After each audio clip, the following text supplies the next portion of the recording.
Good morning, Laushi. My name is Fakhur Islam. Our presentation is about Google App Engine. So, me and my team member Tasnim Khan Bhatta is gonna clarify these topics today. Let's start with some course about Google App Engine. We wouldn't be able where we are today without Google App Engine. Would have spent too much time dealing with other things. You don't have to buy servers or hire people with an experience required to configure and maintain those servers. Google App Engine handles all that, so you can focus on developing your product, said Mike Johnston, co-founder of Simperium. As Harlan Crystal's opinion, if we had used different technologies, we might not have been able to scale quickly enough. Google App Engine took care of everything and we didn't have to worry about that. Ben Cummins, the lead developer of Khan Academy, said, with Google App Engine, we don't need anyone dedicated to deploying our app. We spend 99% of our time working on our application. We came up with two agendas.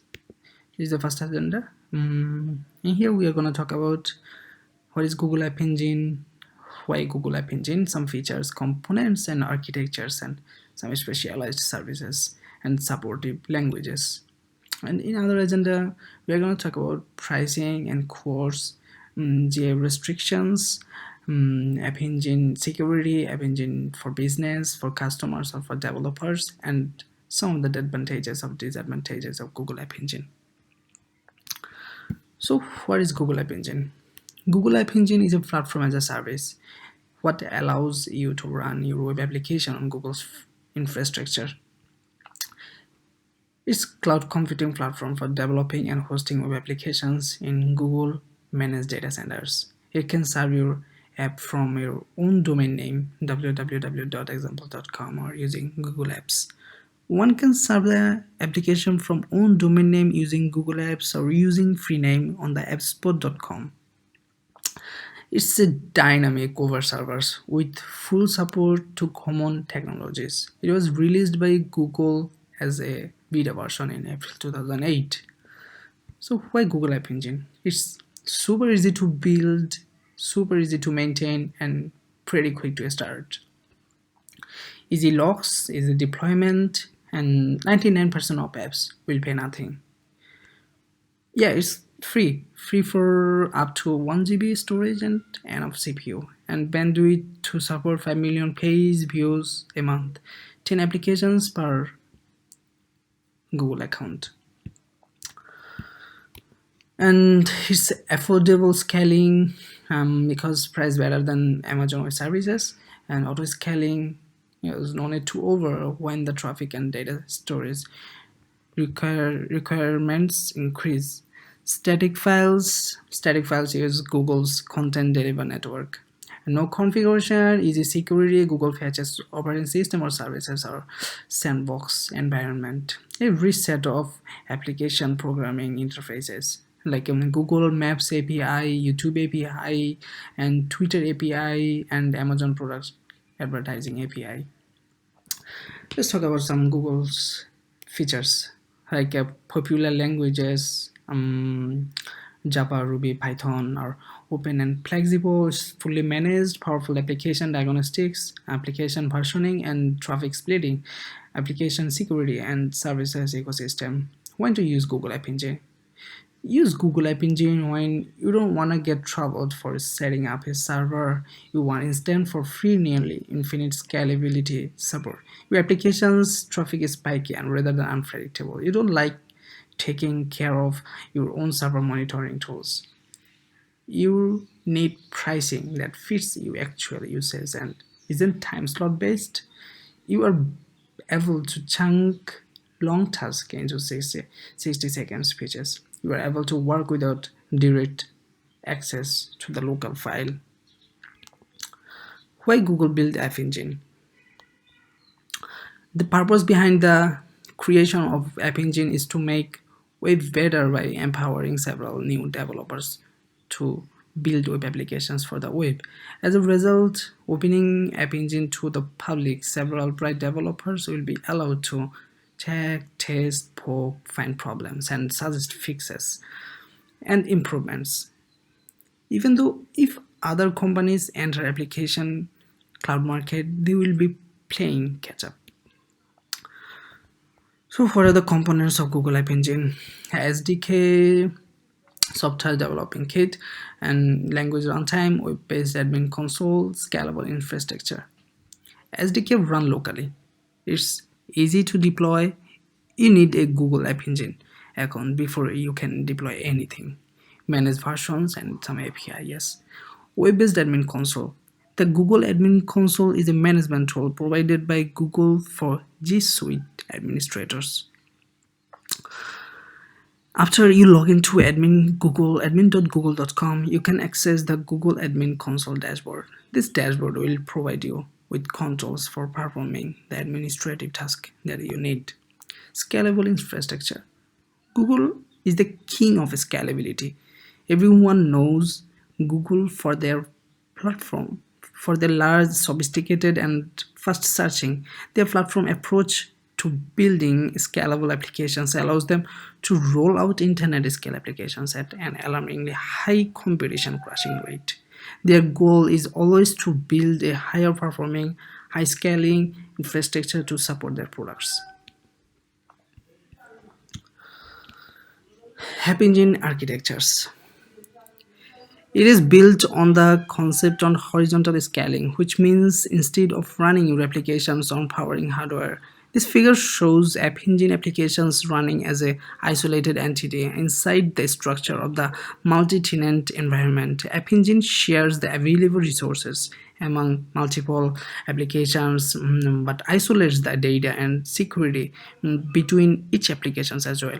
Through application servers, your application is allowed to use some of the Google services like URL fetch, mail, images, memcache, as well as data stores. In data stores, developers who have no knowledge about the relational database will highly appreciate the fact that the models are quite similar to use in comparison to relational database. Using model makes storage easier. Memcache, data store, URL fetch, mail, XMPP, task queue, images, blob store user services are some of the specialized services. So what is Memcache services? It's distributed in memory cache rather than data store. It's a shared services accessed via App Engine APIs. It's key value mapping, configurable expression time, but unreliable might be unvanished at any time. Optimistically cacheable optimization. Support interfaces that like JSCHE, like a Java temporary caching API, the low-level memcache API. It is very specialized backend. It is just in memory cache that means it can be very stable, robust, and specialized. Look at the memcache performing on Google App Engine in short duration, like fractions of seconds. Best efforts is in memory temp files or memory memcache shared, and Google Cloud SQL memcache dedicated is guaranteed. In medium hours, memcache dedicated Google's Cloud SQL or Google Cloud Storage. In this figure, memcache, we can see put a value with key and get a value with key. Here is the Java code of memcache. Let's talk about data store. Hey, data is already partitioned. Use entity groups. You can use any groups in your application to control your data store. And you may also have to define explicit indexes, make for fast reads. Additionally, it has to be uploaded those indexes when write comes through. So you might see the writes will be the bit slower. High degree replication and fault tolerance. And your data is being replicated to at least 3 machines. And then the other bonus you get from using data storage, that you get to keep globally unique IDs across partitions. Here's the data store statistics in console. Let's introduce other specialized services like URL fetch. URL fetch, it facilitates the application's access to resources on the internet, such as web services or data. Task queue perform background processes by inserting task into queues. Instructions need to be mentioned in file qa.xml in the web inf information, like, or dir. It stands for digital instrumentation recorder. And mail, the developers can send email messages using the mail API. The mail services uses Google infrastructure to send email. Image manipulation. This image services enables your application to manipulate images using the API. You can zoom, crop, or rotate or flip images in JPEG or PNG formats. XMPP. It stands for extensive messaging and presence. Its protocol is a communication protocol for message-oriented malware based on XML. This protocol is mostly used by instant messaging applications like WhatsApp. Let's talk about supportive languages. Google App Engine primarily supports Java, Python, Google's Go, Node.js, Ruby, .NET. In Java environment, App Engine runs your Java web application using a Java JVM in safe sandboxed. It's Servlet 2.5 container. Your app interacts with the environment using the Java servlet standards and can use common web applications technologies such as Java server pages, HTTP session support. In App Engine project, you can deploy multiple microservices as separate services, previously known as module in App Engine. These services have full isolations and code in these services. The only way to execute code in these services is through the HTTP invocation. JS, JDU and JPA for data store API. Java SDK, software development kit, includes implementations of two data access interfaces standards like Java Persistence API and Java Data Object. In JPA, you define data classes as plain old objects, Java objects. You use annotations to tell JPA which classes to persist to the data store or how to store members. JPA also lets you use an XML file instead of annotations to describe. JSR 107 Memcache API, Java specification request from the Java community process. In this API, implementation is intended to create a way of different technologies to provide a common caching interfaces. In Java's .mail for mail API, applications can use the Java Mail API to send email through the App Engine mail services. Java's .NET URL connections and URL fetch API. Java's .NET servlet contains the classes and interfaces for running servlets. Here is the Python runtime environment. It uses WSGI. Any Python framework that supports the WSGI stands for Web Server Gateway Interfaces. Using the CGI, like computer generated imagery, adapter can be used to create an application. The framework can be uploaded with the development application. You can also take advantages a wide variety of mature libraries and frameworks for Python web applications development, such as Django.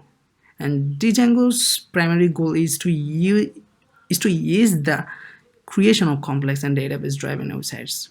It's run on the optimized Python interpreter servlet such as 2.5 container. And it includes the wealth of APIs and tools developers for Python web applications include a features-rich data modeling API, and easy-to-use web application framework and tools for managing and accessing data for your applications. And it uses version 2.5.2. Additional support for Python 3 will be considered in future version Java's.mail for mail API. It includes Python standard library. Of course, not all functions of the library can be run in sandbox environment. It provides a rich Python API for data stores, Google accounts, URL crawling, and email services. App Engine also provides a simple Python web applications framework called WebApp. which makes it easy to start building applications. Let's introduce other languages like Google's Go, Node.js, Ruby flexible environment. In Google's Go App Engine offers you to choose between two Go language environments. Like both environments have the same code-centric developer workflow, scale quickly or efficiently to handle increasing demand and enable you Google's proven service technology to build your application, mobile and IoT applications quickly, and minimal operational overhead. While the two environments have a lot in common, they differ in few important ways. Node.js. The Node.js runtime is the app engine standard environment, runs within containers inside of the Sequence sandbox and can balance load by automatic scaling. Node.js is emerging as the platform in the center of the broad full stack, consisting of front and back and devices and the cloud. Along with joining the Node.js Foundation, Google's develops the V8 JavaScript engine, which powers Chrome and Node.js. Here's the framework of Node.js like Express.js, Meteo.js, Quad.js, Nest.js, Sales, and Happy and Total and Package.js. What about Ruby flexible environment? It's based on Google Compute Engine and it automatically scales your application up and down while balancing the load. The Ruby runtime is a software stack responsibility, responsible for installing your application code and its dependencies and running your application. The standard runtime is declared in app.yml as a runtime. And the runtime is as a Ruby and environment is Flex. So yeah, that's all my part I talked about. My team member Proto is gonna cover up the rest. Thank you. Hello teacher, I am MD Tasneem Khan.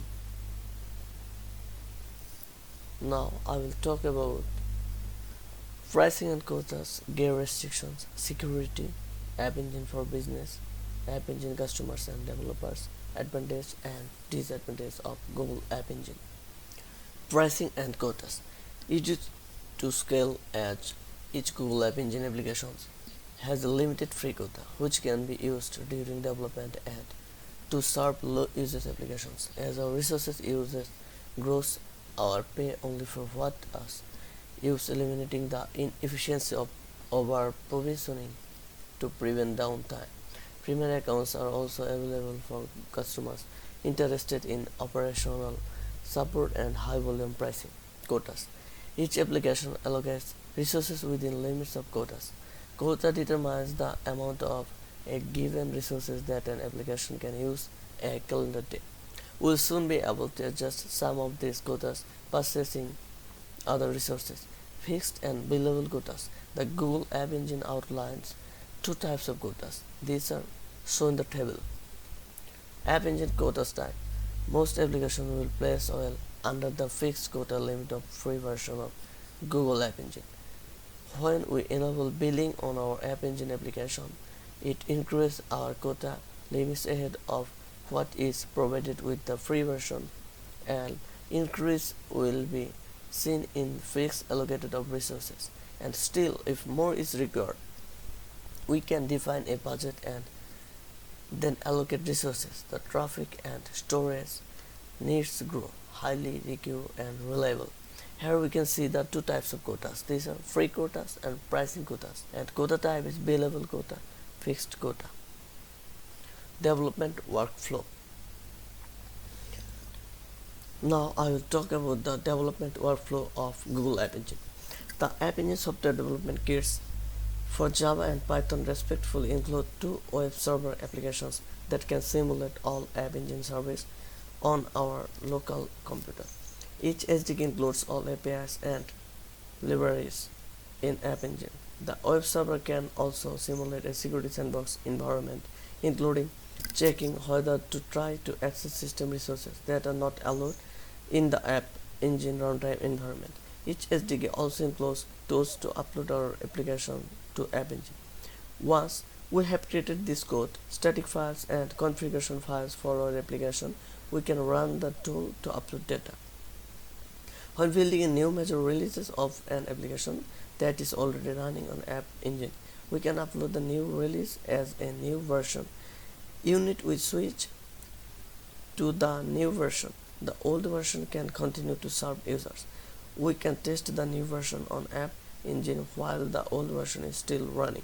The Java SDK runs on any platform with Java 5 or Java 6.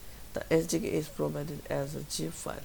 If we use Eclipse development environment, we can use the Eclipse Google plugin to create, test and upload App Engine applications. The SDK also includes command line tools for running development services and uploading applications. The Python SDK is implemented in pure Python and can be run on any platform with Python 2.5, including Windows, Mac, and Linux. The SDK is provided as a zip file, and installers are also provided for Windows and Mac OS. The management console is a web-based interface for managing applications running on App Engine. We can use it to create new applications, configure domain names, change the current versions of application, check access permissions and error logs, and browse the application data store. But the Google App Engine has some restrictions. These are: developers have read-only access to the file system on App Engine. Our application can use only virtual file systems like GE file store. App Engine can only execute code called from a HTTP request. Users may upload a bit.ly or bit.ly Python modules, but only if they are pure Python, C and PyRX modules are not supported. Java applications may use only a subset. Java applications cannot create new threads. Does not support naked domains. SSL HTTPS is only available via appspot.com domains and not via Google App domains. Data store can't use inequality filters on more than one entity property per query. A process started on the server to answer a request can't last more than 30 seconds. Doesn't support sticky sessions, only replicated. Java limitations: only a request is sent to the client to further processing can be done. A request will be terminated if it is taken around 30 seconds. Sandbox restrictions: limited JPS supported and many relationship aggressions, queries, join, and queries. The security system of Google App Engine is very strong. It prevents the bad guys from breaking our app. Constant direct OS functionality, no process threads, dynamic library loading, no sockets, can't write files, disallow unsafe Python extensions, limit resource uses, limit 1000 files per app, each at most 1 MB. Hard time limit of 10 seconds per request. Most requests must use less than 300 ms ECCP time. Hard time of 1 MB on request. Response size, API call size, etc. Quota system for number of requests, API calls, email sends, etc. Now I will talk about the sandbox. All hosted applications run in a secure environment that provides limited access to the underlying operating system. Sandbox isolates the application in its own secure, reliable environment that is independent of hardware, operating system, and physical location of web server. Limitations imposed by Sandbox: an application can only access the other computers over internet using provided URL fetch and email services. Other computers can only come to the application through HTTPS request on the standard ports. Applications can write on local file system in any of runtime environments. Application's code runs only in response to a web request, a queued task, or a scheduled task, and must return the response data within 60 seconds. A request handler can't swarm a sub-process or execute code after the response has been sent.